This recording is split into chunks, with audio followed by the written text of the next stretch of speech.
Hopefully if he can get through. Otherwise I'm stuck here.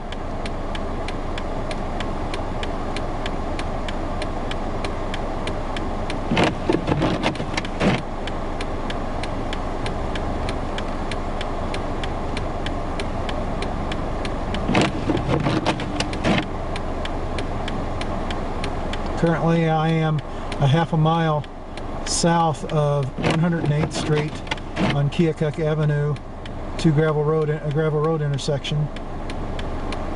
Heavy snow, blowing snow, winds north at 35 to 40. Won't be going to work tomorrow, so I'll be digging the car out.